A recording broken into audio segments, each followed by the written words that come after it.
जहाँ मैं सोचती थी कि 12वीं निकलने के बाद बस ज़िंदगी बस ऐसी ऐस की होगी, वहाँ अब पता चल रहा है कि 12वीं के बाद ही ज़िंदगी का असली स्ट्रगल जो होता है वो स्टार्ट होता है। कभी कमाने के पीछे भागो, कभी किसी चीज़ के पीछे भागो, कभी करियर के पीछे भागो। मतलब ज़िंदगी का असली मतलब तो स्कूल और कॉलेज से निकलने के बाद ही समझ में आता है। तो अभी हो चुका है हमारे ऑफिस का टाइम और हम निकल चुके हैं ऑफिस के लिए। तो 3 बस चेंज करने के बाद अब मेरा ऑफिस जो है वो आने वाला है, बस एक स्टैंड पीछे है। बस डर इस बात का कि टिकट चेकर ना मिल जाए। वैसे तो मैंने अपनी टिकट ले लिया है, बट अपनों से ज़्यादा दूसरों को फिक्र होती है कि जो लोग बेचारे दूसरे नहीं लिए कि उनका 200 रुपये का चालान ना कट जाए। तो अब हम ऑफिस पहुंचने वाले हैं, स्टैंड हमारा आ चुका है।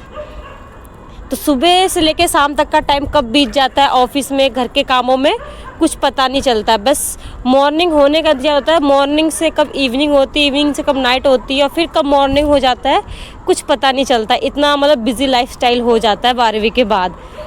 तो अब हम आ चुके अपने स्टैंड पे और अब हम चलेंगे ऑफिस के लिए। ऑफिस में अपना काम करेंगे रोज़ की तरह और फिर घर पहुंचेंगे। तब हम घर फाइनली आ चुके हैं। घर आने के बाद मेरा पहला काम होता है अपने बाबू को खिलाने का, जिसको खिलाने के लिए मैं पूरा ऑफिस में इंतज़ार करती हूँ कि अब छुट्टी होएगी, अब खिलाने जाऊँगी, अब खिलाने जाऊँगी। तो फाइनली 5:30 बजे छुट्टी होती है और मैं अपने घर आती हूँ। और घर आते ही सबसे ज़्यादा पहले जो मुझे लगती है वो लगती है बहुत तगड़ी वाली भूख। और घर में जो भी पड़ा होता है बस मुझे खाने के लिए चाहिए। फिर वो मुझे फ़र्क नहीं पड़ता वो सुबह का है या शाम का है या 10 दिन पुराना है, बस जो मिल जाए बस खाने के लिए चाहिए। तो आते ही मेरी बहन सब्जी चावल खा रही थी, तो मैंने कहा भाई मेरे लिए भी छोड़ दी। उसने वो जो अपने लिए खा रही थी वही खाना मेरे लिए उसने छोड़ दिया, उसने खाया नहीं। मैंने कहा कोई बात नहीं, मैं खा लेती हूँ, मुझे बहुत तेज भूख लगी है पहले तो अब हम खा रहे हैं खाना।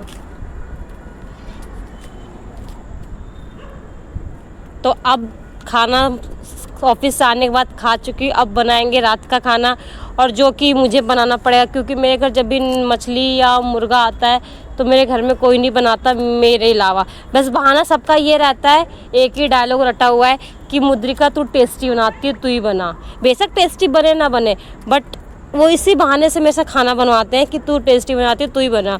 और मैं खाना बनाऊँ और बनाते समय मैं खाना ना खाऊँ, ऐसा तो पॉसिबल ही हो नहीं सकता।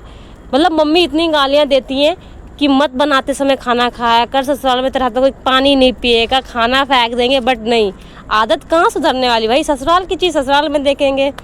तो अभी हो चुकी है रात और पापा जो हमारे लिए लाए खाने के बाद आइसक्रीम। अरे ज़्यादा ध्यान से मत देखिए, 5 रुपये वाली आइसक्रीम, कोई 50 रुपये वाली नहीं है। बट